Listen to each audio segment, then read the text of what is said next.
Start. নমস্কার, আমি মহুয়া মৈত্র বলছি।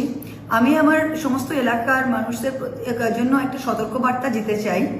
এটা কৃষক বন্ধু মৃত্যুজনিত সহায়তার সম্বন্ধে বলতে চাই, যেটা কেভিডিবি স্কিম। 18 থেকে 60 বছর বয়সে যে কোনো জন যার কৃষি জমি আছে, তার যদি মৃত্যু হয় তবে তার পরিবারকে সরকার থেকে 2 লাখ টাকা দেওয়া যায়।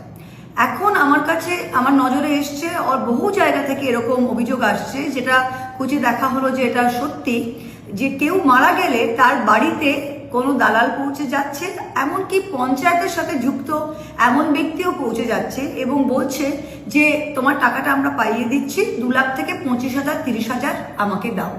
এবং অনেক সময় নিরক্ষর মানুষ তারা টাকাটা দিচ্ছেও।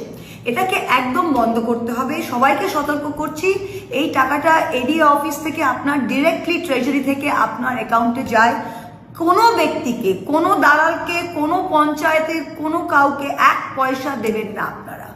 আপনারা টাকা দেন বলে আরো এটা চক্রটা বাড়ছে, টাকা দেবেন না। দ্বিতীয়, এই কেভিডিবি স্কিমে বাৎসরিক যে টাকাটা ঢোকে 10,000, 5,000, 5,000 দুটো কিস্তিতে ঢোকে। সেখানেও সেই দালাল বা পঞ্চায়েত জড়িত ব্যক্তি গিয়ে বলছে যে প্রথম কিস্তিটা অফিসের কাজে লাগবে বলে তার ফর্ম ফিল আপ করতে হেল্প করছে এবং প্রথম 5,000টা নিয়ে নিচ্ছে। এইটাও আপনাদের কাউকে দিতে হবে না। আপনারা এডি অফিসে গিয়ে ওখানে ফর্ম ফিল আপ করা লোক আছে এবং আপনার টাকাটা ডিরেক্ট পাবেন, কাউকে 1 পয়সা দেবেন না।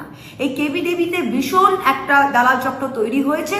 আমি তো আবার বলছি, পঞ্চায়েতের সাথে জড়িত অনেক ব্যক্তি আছেন, আপনাদের এটা সতর্ক হওয়া উচিত। 1 পয়সা কোথাও দেবেন না। Thank you very much.